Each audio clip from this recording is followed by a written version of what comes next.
Okay, we've come over to the cottage. It's a windy day in November, but the sun's shining, so we thought we'd do some jobs in the garden. I just wanted to start by showing these beautiful tiny little pansies that we planted back in September into this basket. We've also put some primroses in, which you can see are doing very well and will take us right through the winter, we're hoping. And they're a really good choice because they'll grow really well on this north-facing wall. So anyway, we're just going to take you around the garden and see what's happening this month and what jobs we need to catch up on. The first thing I'm going to show you is the Japanese anemones. They've pretty much come to the end of their flowering season now. It's been quite chilly, so I think they've stopped a bit earlier this year. So what I'm going to be doing today is cutting the Japanese anemones right back down, taking the dead flowers off and taking these massive tall bits of the Japanese anemone that are sort of going to get broken in the wind if we leave them. I don't think there's any more flower to come on. If you look, I can't see any more buds coming on, so I'm going to give them a good, although there might be a few coming, I'm going to give them a good tidy up today. Another little plant that I wanted to show you is this lovely little blue daisy. We planted this back in the end of the summer into this planter, and it's absolutely beautiful. I'm not actually sure which variety it is, but again, it's growing on this north wall. It does get a little bit of sun first thing in the morning with the sun rises, but most of the day it's sat in shade and it's doing remarkably well. This is November, middle of November, and it's still flowering beautifully.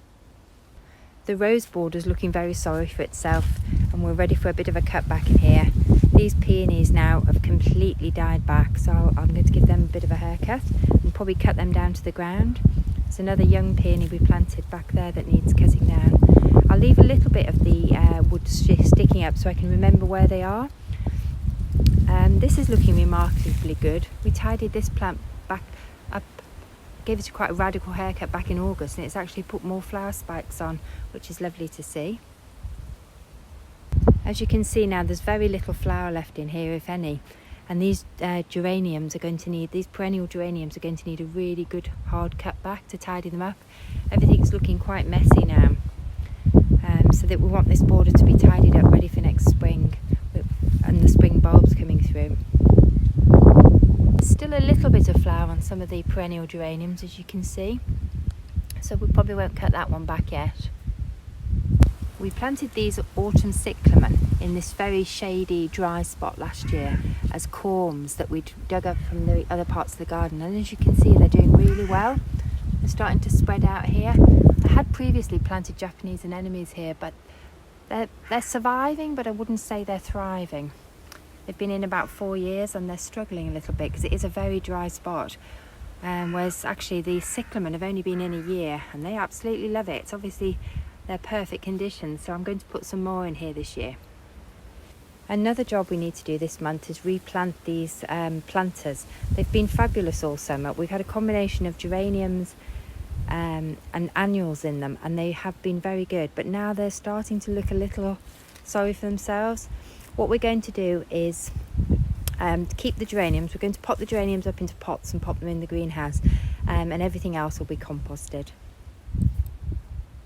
Then we're going to put some fresh compost into the pots and plant up some spring bulbs. We've got a lovely selection of tulips to put in. I've just brought you over here to see this fabulous rose, which I'm going to be deadheading today. This rose has been flowering. It's one of the first roses to come into flower, and it's one of the last roses to finish flowering in the winter. And quite often it keeps flowering all the way through December, and in a mild winter it just keeps going. It's a wonderful old fragrant tea rose, I think, or it could be I think it's a hybrid tea. It may be Whiskey Mac. If you recognise it, let us know.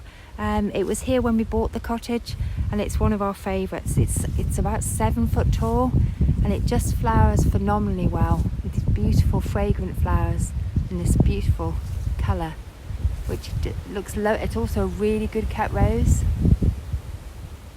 Another job we're going to need to do this month is cut the Michaelmas daisies back.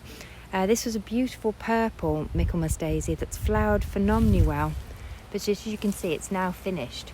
So I could either deadhead it, which will be quite labour intensive, but I might do that, or I may just cut it hard back to the ground I might leave it another week or two just to take some more nutrients from the sun. So we're having some really nice sunny weather at the moment. This little climbing rose is still flowering, so I'll be deadheading this today. There's not much flower on it. It's one we planted last year, I think. Can't remember which variety it is, but it's still putting on fresh flower. And the autumn colours now on the shed are really coming to the forefront with this beautiful climbing hydrangea with these lovely yellow autumn colours. This blue geranium's still looking wonderful, so I'm going to leave that for a bit longer. That was cut back earlier in the year and it's now having its second flush. I can't resist showing you this. Who'd have thought we would have an Agapanthus putting up a fresh flower in November? Only in Norfolk. This was planted a couple of years ago into this pot and it's doing very well. It's spreading out nicely. Also got hollyhocks flowering. These were cut back at the end of the summer and they've put up another spike. They are going to probably get a fair bit of wind damage, so I'm going to be cutting these back soon. I've brought you round onto the front of the cottage to see the beautiful nereans. They're a recent addition. We've only planted them in the last couple of years, and actually I think I may have made a mistake here. The nerine is also, I've got red valerian growing here, and actually the red valerian has swamped the nerine. So I've only actually had one flower out of the nerine in this spot this year. So I'm going to need to think about that. I may need to either move the nerines or take out the red valerian. This beautiful pink rose is still flowering. I'm going to need to deadhead it this weekend because I haven't deadheaded it for a couple of weeks. And it will keep doing this and producing these beautiful, fragrant pink flowers right through up to Christmas. I think this variety is called Queen of Sweden and it makes an excellent cut flower. It's one of our absolute favourites.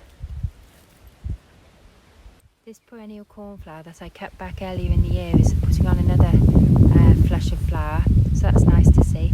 It means that there's still some pollen available in the garden for any late insects that are about. I love seeing these flower heads on the hydrangea as they go over. They're very, very attractive. Last year we cut them and put them in a vase and they looked beautiful all winter, so I may do the same again this year. Thought I'd show you how lovely they are, still on the plant. I'm going to do some tidying up in the greenhouse today. As you can see, we've still got some tomatoes on the plants, and the geraniums that we brought in last time are looking very happy and flowering beautifully. I can't actually open the greenhouse door at the moment, so I'm going to need to get Mike to come and do it for me. It seems to have seized up, so apologies for the poor photographs. Last thing I'm going to show you is this beautiful Sedum Autumn Joy.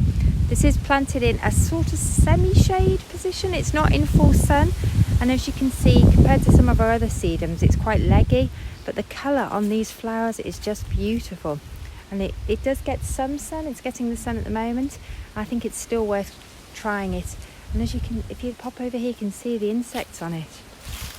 It's very insect friendly, this plant. There's lots of insects, late insects, still buzzing around looking for a meal. The colour is just beautiful. This is a really dark variety. It's covered in insects and spiders. The spiders are setting their webs to catch the insects. Anyway, I'll say bye for now. I've got lots of cutting back to do today, but I just thought I'd show you what was happening in the garden.